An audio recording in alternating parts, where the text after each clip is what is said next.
I mean, it's obviously going to be a special night. Obviously, I think when it happens, it'll it'll be a little bit emotional. But honestly, leading up to that game I'm going to be thinking 99% about our chances of how to beat the Warriors and the best way to play them, and 0.5% on Kobe's jersey. But when it actually happens, it'll be awesome. Will you be on the court when they do it, or will you be in the wall? I don't know I would like to see it, but I might watch it from the hallway. I don't know how it's set up yet, the time zone. I mean, how much time they're dedicating to it. We got to do our halftime. They know. I don't know. I haven't asked yet. I mean, our number one priority is our job that we're doing that night. The retirement is awesome, obviously well deserved, but it's for the fans, the organization, the people, the players, and the coaches have work to do that night. Do you remember when they announced that Kobe was going to change his jersey number, and what did you think at the time? Because 8 had been he was just so closely identified with him as a player.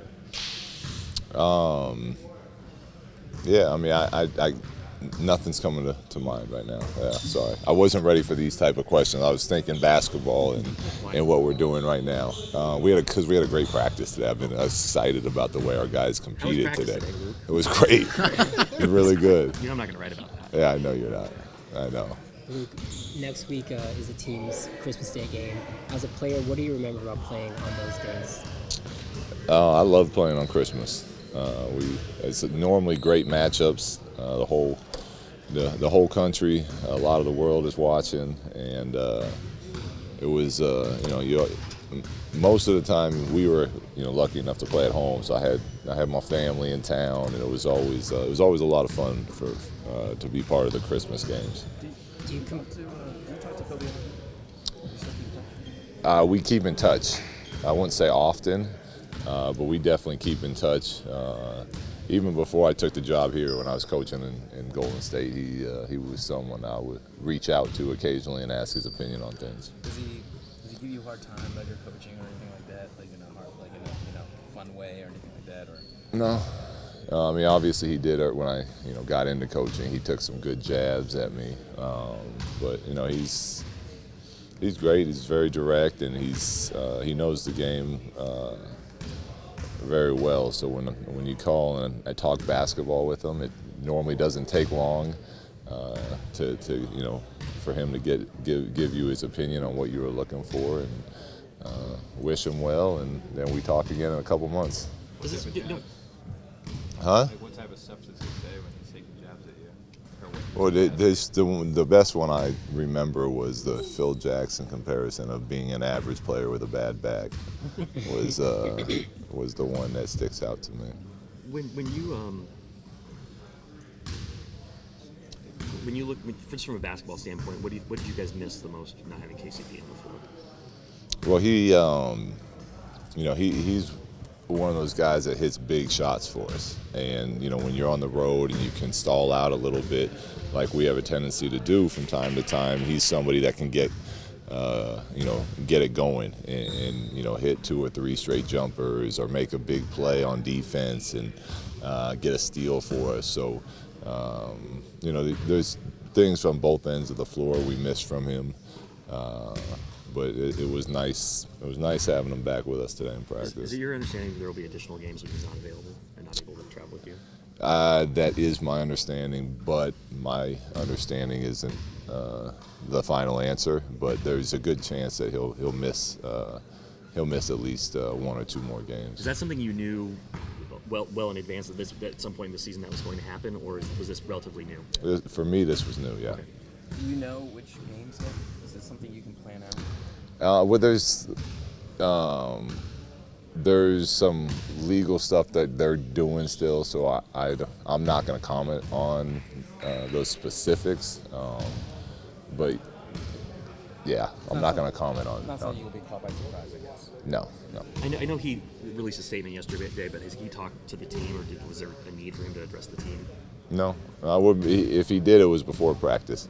Our team is pretty close, so I'm sure they've been in their lounge area beforehand, the training room, talking and things. But we did not I addressed the team on the road when he wasn't going to be with us in Cleveland, but that was about it. You had Brandon at the one quite a bit the other night. Is that just because KCP is out, or is that something you're looking to revisit? No, the way we want to play is we want to get the ball and go. And I thought our guys did a great job of playing with our pace on this whole road trip. And if Brandon gets a rebound and he goes,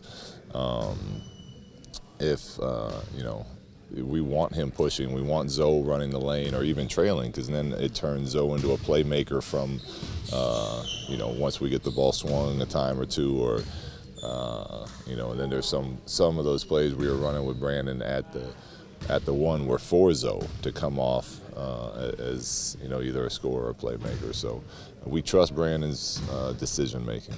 What in particular did you like with today's practice? They a lot of times after a day off, practice can be sloppy, and our guys were sharp today. We did a ton of competition drills and got after it from pretty much as soon as the warm-ups were done, and they were locked in and focused for the whole time.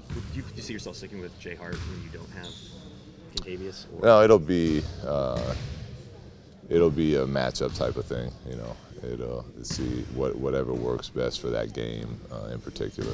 How much of it all have you conveyed, like the significance of playing on Christmas to the guys? Yeah. We have games before that. We haven't discussed it one bit yet, nor will we until that game comes up to comes time to play that game. Last question, please. Back to Kobe. He hasn't been back to a Laker game since his last game. Just knowing him and his mentality, does that surprise you in any way that he hasn't been to a game? I guess I haven't really thought about it much. Does it surprise me? No.